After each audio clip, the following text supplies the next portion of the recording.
अभी हमें पश्चिमी राजस्थान के जोधपुर से तकरीबन 60 किलोमीटर दूर ओसियां, और ओसियां में एक संरक्षित स्मारक है कातन बावड़ी।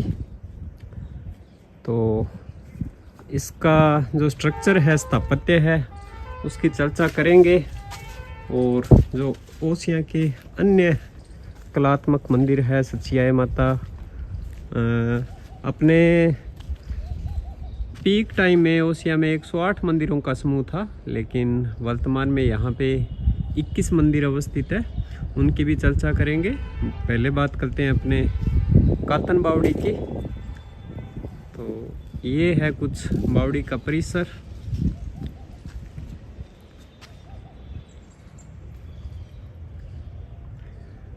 तालाब का सुव्यवस्थित और सुसज्जित रूप कुंडिया बावड़ी कहलाता था।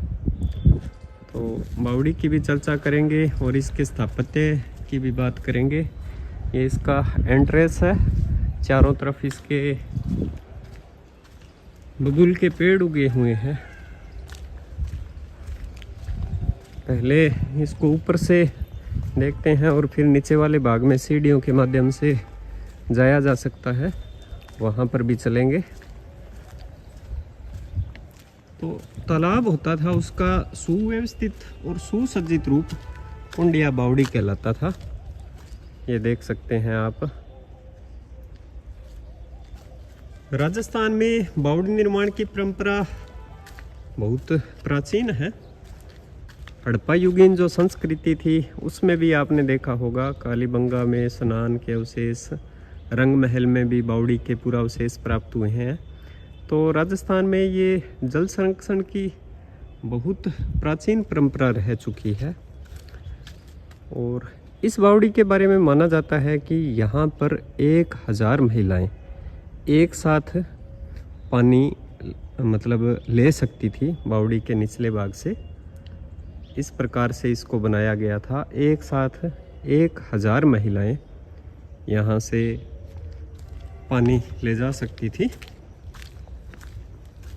भारत में अगर बावड़ियों के प्रचलन की सबसे अधिक बात करें तो राजस्थान और गुजरात राज्य में पाई जाती है। इस साइड का व्यू बावड़ी के।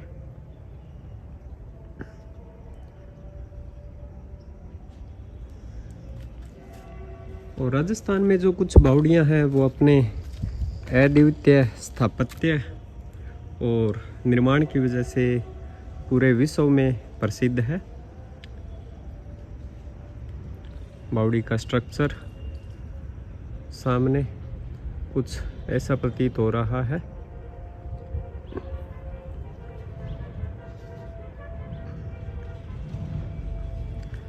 बावड़ियों का जो निर्माण और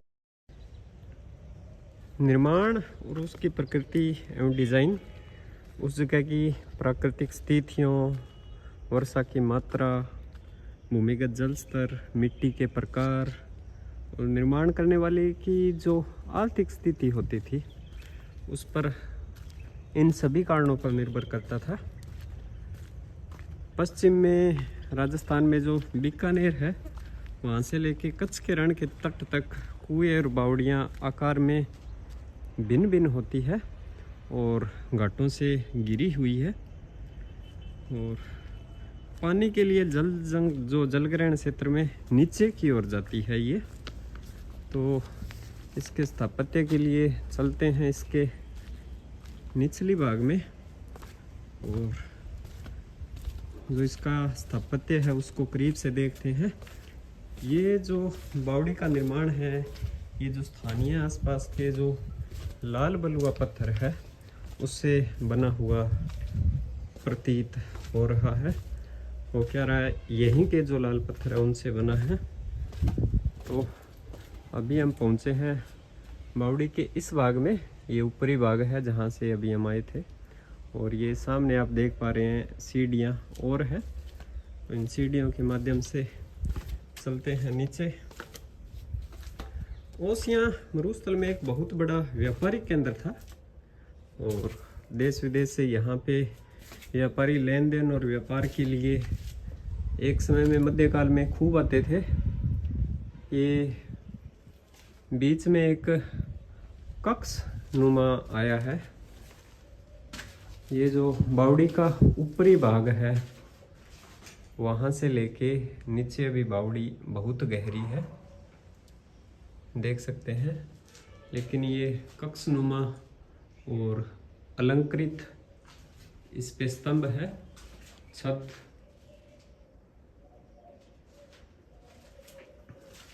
चलते हैं नीचे। और